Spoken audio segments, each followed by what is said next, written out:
بڑے عجیب الفاظ ہیں جو ابھی میں پڑھ رہا ہوں کہ سورۃ یونس کے، ان ربکم اللہ الذی خلق السماوات والارض فی ستۃ ایام، تمہارا رب وہ ہے جو اللہ ہے جس نے زمین اور آسمان کو 6 دنوں میں پیدا کیا۔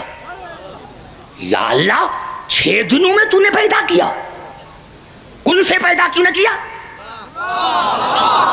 یہ 6 دنوں میں پیدا کیوں کیا؟ حالانکہ تو کہہ رہا ہے کہ میں نے 6 دنوں میں پیدا کیا زمین اور آسمان کو، تو اس وقت آپ کو ماننا پڑے گا کہ سورج نہ تھا، چاند نہ تھا، تو پہلے تو تم تعین کرو کہ یہ 6 دن کا،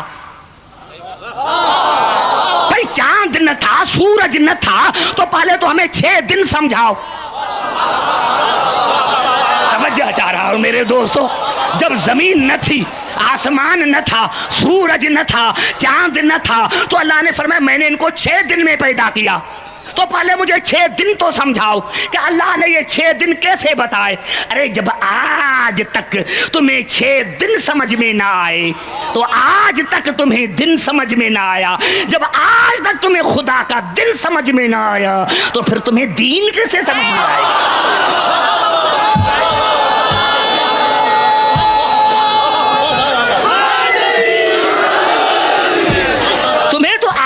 خدا کا دن سمجھ میں نہیں آیا کہ وہ خدا ہے جس نے زمین اور آسمان کو 6 دنوں میں پیدا کیا۔ یا اللہ 6 دنوں میں تو قادر مطلق ہے، یہ 6 دن کیوں؟ ہمیں تو سمجھ میں بھی نہیں آتا، چاند نہ تھا، سورج نہ تھا، ستارے نہ تھے، تو آپ نے اس کو بنایا، اب ہمیں کیا پتا چلے کہ یہ 6 دن کائے کی ہیں؟ تو یہ خلقت ہے۔ ان پھر سمجھو، اللہ لہ الخلق والامر، اللہ کے لیے کیا ہے؟ خلق اور امر۔ مادیت میں تدریج ہوتی ہے، میں نہیں سمجھا سکا، پھر قریب آ کر بات کرتا ہوں کہ اللہ نے جب انسان کا ذکر کیا تو ارشاد فرمایا سورۃ المومنون میں، وَلَقَدْ خَلَقْنَا الْإِنسَانَ مِنْ سُلَالَةٍ مِنْ طِينٍ ثُمَّ جَعَلْنَاهُ نُطْفَةً فِي قَرَارٍ مَكِينٍ ثُمَّ خَلَقْنَا النُّطْفَةَ عَلَقَةً فَخَلَقْنَا الْعَلَقَةَ مُضْغَةً فَخَلَقْنَا الْمُضْغَةَ عِظَامًا فَكَسَوْنَا الْعِظَامَ لَحْمًا ثُمَّ أَنشَأْنَاهُ خَلْقًا آخَرَ فَتَبَارَكَ اللَّهُ أَحْسَنُ الْخَالِقِينَ۔ ہر مرتبہ لفظ خلق آیا ہے، انسان کو خلق کیا مٹی سے، پھر نطفہ، پھر مضغہ، پھر علقہ، پھر ہڈیاں، پھر گوشت، 6 درجے اللہ نے بنایا کہ عبدالحکیم یہ تدریج ہے، تدریج ہے۔ ارے ایک بندہ آج شادی کرے اور کل بچہ پیدا ہو جائے تو معاشرے میں عزت کیا رہے گی؟ نعرہ حیدری! ارے ہاں کیوں نہیں کہتے کہ یہ خدا کی قدرت ہے؟ معاشرے کی زبانیں بند کرو، معاشرے کی زبانیں بند کرو معاشرے کی زبانیں بند، کہ اگر دوسرے دن بچہ پیدا ہو گیا تو کیا ہے؟ خدا کی قدرت ہے، قادر مطلق ہے، لیکن اللہ کا آئین نہیں بدلتا۔ تم لاکھ دنیا کو سمجھاؤ کہ نہیں یہ خدا کی قدرت ہے تو خدا کہے گا نہیں، میرا قانون ہے کہ الا لہ الخلق والامر، میرے یہاں 2 چیزیں ہیں، خلقت اور امر۔ خلقت تدریجی ہوتی ہے، تدریجی ہوتی ہے، یہ نہیں کہ آج شادی ہوئی تو 1 مہینے کے بعد بچہ ہوا، 2 مہینے کے بعد نہیں، کیونکہ خلقت جو ہے وہ تدریجی ہے۔ اور آخر میں کہا ثم انشأنا خلقا آخر فتبارک اللہ احسن الخالقین۔ یہ 6 سٹیپس اللہ نے بتائے انسان کے زندگی کے، اور پھر کہا کہ پھر میں نے دوسرے طریقے سے اس کو مکمل کیا۔ مکمل نہیں، دوسرے طریقے سے اس کو مکمل کیا۔ پوری آیت میں روح کا ذکر نہیں، کیونکہ روح خلقت نہیں۔ گھبرا گئے، اتنا بڑا جملہ میں نے کہا ہے، نعرہ حیدری! روح مادیت نہیں، مادیت کا نام روح نہیں۔ اللہ نے فرمایا پھر میں نے دوسرے طریقے سے انسان کو مکمل کیا، اور فرمایا وَيَسْأَلُونَكَ عَنِ الرُّوحِ، آپ سے پوچھتے ہیں کہ روح کیا ہے؟ قُلِ الرُّوحُ مِنْ أَمْرِ رَبِّي، کہہ دو کہ وہ خلقت نہیں، وہ امر ہے۔ وہ امر ہے. اور یہ بھی خدا نے نہیں فرمایا کہ ان کو کہہ دو کہ میں نے روح کو خلق کیا ہے. بس یہ سمجھو کہ روح من امر ربی، روح جو ہے اپنے رب کی طرف سے امر ہے. وما اوتیتم من العلم الا قلیلا، اور تمہیں اتنا علم ہی نہیں ہے کہ امر کو سمجھ سکو، کیونکہ مادیت سمجھ میں آتی ہے، امر نہیں. اور 1400 سال گزر گئے ہیں، دنیا اسی میں کشمکش میں ہے کہ دنیا مادیت کو تو سمجھ رہی ہے لیکن امر کو سمجھ نہیں رہی. کیونکہ امر کیسے بنتا ہے؟ امر کیسے؟ انما امرہ اذا اراد شیئا ان یقول لہ کن فیکون. امر خلقت سے نہیں بنتا، کن سے بنتا ہے. اس میں تدریج نہیں ہوتی. انما امرہ اذا اراد شیئا، اللہ نے ارادہ کیا امر ہو گیا. میں سمجھا نہیں سکا، جہاں میں جانا چاہتا تھا پھر واپس آ گیا ہوں کیونکہ میں سمجھا نہ سکا. میں نے کیا کیا؟ انما امرہ اذا اراد شیئا ان یقول لہ کن فیکون. میرا امر کیا ہے؟ میرا ارادہ. تو اللہ کا ارادہ سال بھر نہیں چلتا. یہ بھی ہمیں سمجھانے کے لیے ہے، ورنہ جناب امیر علیہ السلام نے نہج البلاغہ میں فرمایا کہ خدا کن نہیں کہتا، کیونکہ اگر کن کہے تو دہن ہو، دہن ہو تو زبان ہو، زبان ہو تو چہرہ ہو. تو یہ ہمارے سمجھانے کے لیے ہے. ہم خدا کے ارادے کو نہیں سمجھتے، بس ارادہ کیا ہو گیا. یہ ہے امر، کیونکہ اس میں تدریج نہیں ہے، تدریج نہیں ہے. اسی لیے میں نے کیا کہ آج کوئی شادی کرے، 1 مہینے کے بعد بچہ پیدا ہو جائے، لاکھوں کہے قرآن اٹھائے کہ یہ خدا کی قدرت ہے، تو کوئی نہیں مانے گا، کیونکہ اللہ کے قانون میں کوئی تبدیلی نہیں. لیکن جب جناب عیسیٰ پیدا ہوا اور کہا کہ کیسے، تو اللہ نے کچھ نہیں کہا اذا قضا امرا فانما یقول له کن فیکون. یہاں خلقت نہیں ہے، یہاں امر ہے. جہاں خلقت نہیں یہاں امر ہے. اب بتاؤ کہ رسول افضل یا عیسیٰ؟ اب دنیا بتائے کہ رسول افضل یا عیسیٰ افضل. ارے دنیا کے سمجھ میں نہیں آیا.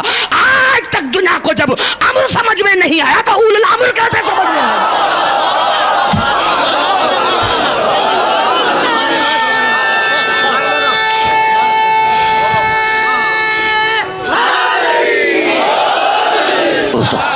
یا تو حقائق کو مان کر، اور نہیں. کتنی مرتبہ خدا نے کہا ہے، کتنی مرتبہ خدا نے کہا ہے. اب تو قریب آ رہا، اب نتیجہ نکل رہا ہے. ابھی کوئی حدیث نہیں، کوئی حدیث نہیں، کوئی حدیث نہیں پڑھ رہا. ضرورت کیا ہے؟ ضرورت کیا ہے؟ ضرورت کیا ہے؟ ضرورت کیا ہے کہ عبدالحکیم حدیث پڑھے؟ تو پھر آؤ قرآن پر ہی بات کریں اور سر پر قرآن رکھو. ترجمہ غلط کیا، واجب القتل. آیت غلط پڑھی، واجب القتل. اور اگر آیت بھی صحیح ہے، ترجمہ بھی صحیح ہے، تو پھر مانو، تو پھر مانو، پھر مانو. نہیں قبلہ ایسی آیت، قبلہ آپ کی دعاؤں سے اب 2 آیتیں پڑھ رہا ہوں. پہلے ایک آیت سنیں، پہلے ایک آیت سنیں. جنگ احد کے لیے ارشاد ہوا وما اصابکم یوم التقى الجمعان فباذن اللہ. میرے حبیب اگر آپ سے کوئی پوچھے کہ یہ جنگ احد کیوں ہوئی تو ان کو کہو کہ اللہ کے اذن سے ہوئی. اللہ نے چاہا کہ یہ جنگ ہو، اللہ نے چاہا کہ یہ جنگ ہو. آج کا نوجوان کہتا ہے اسلام میں خون ریزی کیوں؟ خون ریزی نہیں، اسلام میں خون ریزی جائز ہے لیکن غلط نہیں، جائز. ناحق خون ریزی ناجائز ہے، لیکن حقیقت پر ہے تو جائز ہے. اللہ نے فرمایا اگر آپ سے کوئی پوچھے کہ یہ جنگ احد کیوں ہوئی تو کہا اللہ نے چاہا کہ یہ جنگ ہو. کیوں؟ وَلْيَعْلَمَ الْمُؤْمِنِينَ وَلْيَعْلَمَ الَّذِينَ نَافَقُوا، تاکہ میں دنیا پر ظاہر کر دوں کہ کون ہے جو رسول کی اتباع کر کے مومن بنتا ہے اور کون ہے جو رسول کو چھوڑ کر منافق بنتا ہے. نعرہ حیدری، ہر سال گاؤں کے گاؤں شیعہ ہوتے ہیں. ارے 10 دن میں کہتے ہیں نیا سال ہے، نیا سال، اور ابتدائی رونے سے. یہ اخبار میں آیا ہے. ہمیں انہوں نے کہا یہ کتنی منحوس قوم ہے کہ ابتدائی رونے سے، نئے سال کی ابتدائی رونے سے. تو پھر اگر ہم منحوس ہیں تو پھر تم زیادہ منحوس ہو. اپنے دائی سے پوچھو کہ جب تمہاری ابتدا ہوئی تھی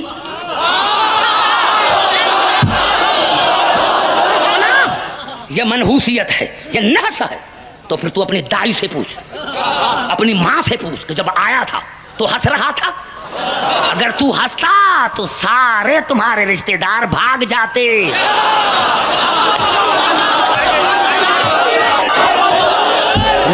تمہارے سارے رشتہ دار بھاگ جاتے. آتے ہی رونا زندگی کی علامت ہے. آتے ہی رونا یہ زندگی کی علامت ہے. ہم ابتدا اسی لیے رونے سے مناتے ہیں کہ ہم زندہ قوم ہیں، مردہ نہیں. مردہ وہ ہیں جن کے پیر مردہ ہیں. ہم زندہ قوم ہیں، ہم زندہ قوم ہیں. اپنی ابتدا زندگی سے کرتے. یہاں ہمیں زندگی ملتی ہے. اور خدا کی قسم اگر تمہاری کتابوں میں یہ الفاظ نہ ہوں تو کل مجھے پھانسی پر لٹکا. اور اگر ہے تو پھر عبدالحکیم کی بات سن کہ جب حسین دنیا میں آئے اور رسول کو پتا چلا اور کہا ام ایمن یا اسماء بنت امیس جاؤ میرے حسین کو لے کر آؤ، میرے حسین کو لے کر آؤ. اب حسین رسول کے ہاتھوں پر آیا، بے تحاشا آنکھوں سے آنسو بہے. ام ایمن نے کہا یا رسول اللہ بیٹا اچھا نہیں لگا. کہا ام ایمن اگر اچھا نہ لگتا تو میں روتا کیوں؟ بڑا اچھا لگتا ہے، بڑا اچھا لگتا ہے، اسی لیے تو روتا ہوں. کہا پھر یا رسول اللہ بتاؤ تو صحیح. کہا آپ کو تھوڑا ہی بتاؤں گا، جاؤ میری بیٹی فاطمہ کو لے کر آ. عزاداران حسین یہ رونے کے دن ہیں، رونے کے دن ہیں. اور اس طرح رو جس طرح جنت میں فاطمہ رو رہی ہے. عزاداران حسین اس طرح رو جس طرح جنت میں فاطمہ رو رہی ہے. خدا کی قسم میں نہیں کہہ رہا، نوجوانوں شیخ مفید علیہ رحمت نے لکھا ہے، شیخ مفید علیہ رحمت نے لکھا کہ کوفے کے باہر ایک گاؤں تھا، ایک مومنہ رہتی تھی. جب محرم کا چاند نظر آتا تھا تو منہ کرتی تھی شام کی طرف اور کہتی تھی آقا زادی تو شاہد رہنا میں تنہا ہوں، اگر کوئی دوسرا مومن دوسری مومنہ ہو تو میں اسے بیٹھ کر حسین کا ماتم کروں. شیخ مفید علیہ رحمت نے لکھا ایک مرتبہ محرم کا چاند نمودار ہوا یا کسی نے مومنہ کے دروازے پر دق الباب کیا. مومنہ نے دروازہ کھولا، جیسے ہی دروازہ کھولا دیکھا ایک کالے برقعے والی بی بی آ گئی ہے. بی بی بڑی خوشی. کہا کون ہو مومنہ؟ کہا آپ نے جو دعا مانگی تھی کہ کوئی مومنہ آئے جو میرے ساتھ حسین کے لیے ماتم کرے، میرے لیے حسین کے لیے روئے. میرے دوستوں شیخ مفید علیہ رحمۃ نے لکھا 9 راتیں اس مومنہ نے اور اس بی بی نے ماتم کیا، رویا. جب 9 محرم الحرام کی صبح ہوئی، فجر کی نماز دونوں نے پڑھی. فجر کے نماز کے بعد اس کالے برقعے والی بی بی نے مومنہ سے کہا مومنہ ابھی میں جا رہی ہوں. عزاداران حسین یہ اتنا جملہ ہے کہ مر جائیں تو بہتر ہے. جب یہ کہا نا کہ مومنہ میں جا رہی ہوں خدا حافظ، تو کہا بی بی تم کون ہو؟ میں نے نام نہیں پوچھا. اب آنے والی رات شب عاشور ہے، بڑی مصیبت والی رات ہے، اور تو نے 9 راتیں میرے ساتھ ماتم کیا ہے اور مصیبت والی رات مجھے چھوڑ کے چلی جا رہی ہے. بی بی پہلے تو بتا کہ تمہارا نام کیا ہے. شیخ مفید علیہ رحمت نے لکھا بی بی نے برقع ہٹایا اور کہا مومنہ پہچانا نہیں، میں حسین کی ماں بطول. آزاداران حسین مجھے اللہ کی عظمت کی قسم ہے، اور کوئی آئے یا نہ آئے فرش عزا پر حسین کی ماں تو ضرور ہوگی، حسین کی ماں تو ضرور ہوگی. فرش عزا پر حسین ماں تو ضرور ہوگی. مومنہ نے پوچھا بی بی اگر تو حسین کی ماں ہے تو آج رات تو کہاں جائے گی؟ کہا مومنہ آج رات مجھے دور دور جانا ہے، سب سے پہلے میں شام زینب کے پاس جاؤں. شام سے ہو کر میں کربلا حسین کے پاس جاؤں گی، کربلا کے بعد کوفے جاؤں گی، کوفے کے بعد مدینے بابا کے پاس جاؤں گی۔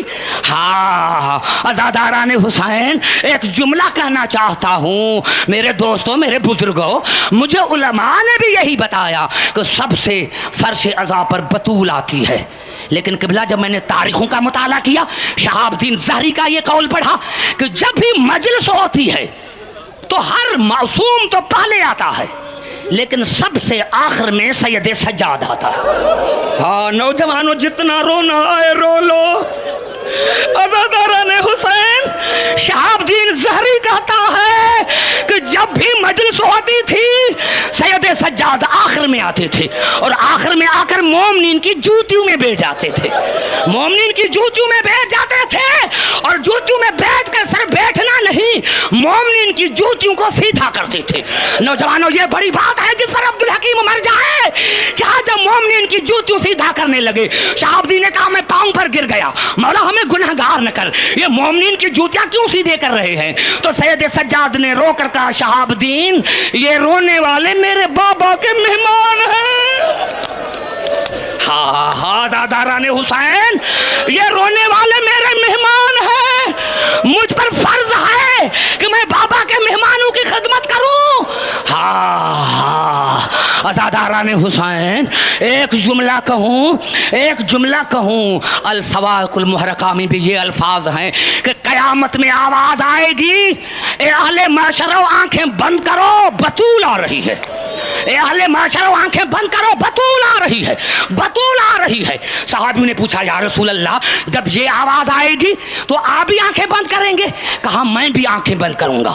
کہا آپ کی تو بیٹی ہے، کہا اسی حالت میں آئے گی، اسی لیے میں آنکھیں بند کروں گا کہ گلے میں زینب کی چادر ہوگی، ایک ہاتھ میں عباس کا بازو ہوگا، دوسرے ہاتھ میں اصغر کا کرتا ہوگا، میدان حشر میں آئے گی۔ ہاں میدان حشر میں آئے گی، خدا پوچھے گا بی بی کچھ کہنا ہے؟ کہے گی ہاں یا اللہ کہنا تو بہت ہے، لیکن ایک بات کہتی ہوں کہ ایک ہی دن میں ایک ہی گھر سے میرے 72 لاشیں نکالے گئے۔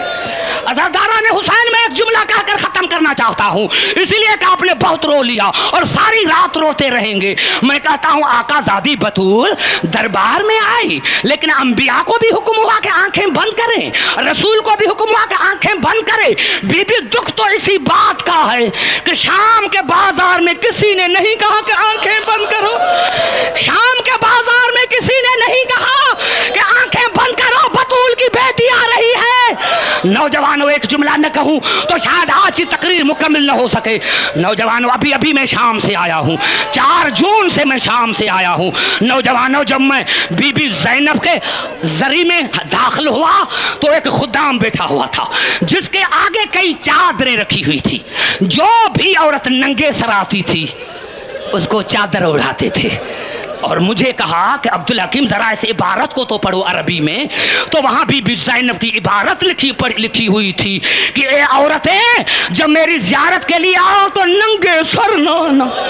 بڑا جملہ ہے، میری زیارت کے لیے آؤ تو ننگے سر نہ آنا، ارے سر پر چادر اوڑھ کر آنا۔ بزرگوں، جو بھی غیر عورت کو ننگے سر دیکھنا نہیں چاہتی، خدا جانے وہ زینب خود ننگے سر کیسے آئی ہوگی۔ اور عزاداران حسین، ایک جملہ مجھے سمجھ میں آیا، جب میں کربلا گیا تھا تو دوستوں نے مجھے کہا تھا کہ کربلا سے کفن لے کر آنا، کربلا سے کفن لے کر آنا۔ جب شام گیا تو ہر عورت کو چادر مل رہی تھی۔ آج مجھے سمجھ میں آیا کہ بی بی زینب نے بھائی حسین کو کہا بھائی حسین تجھے کفن نہ ملا،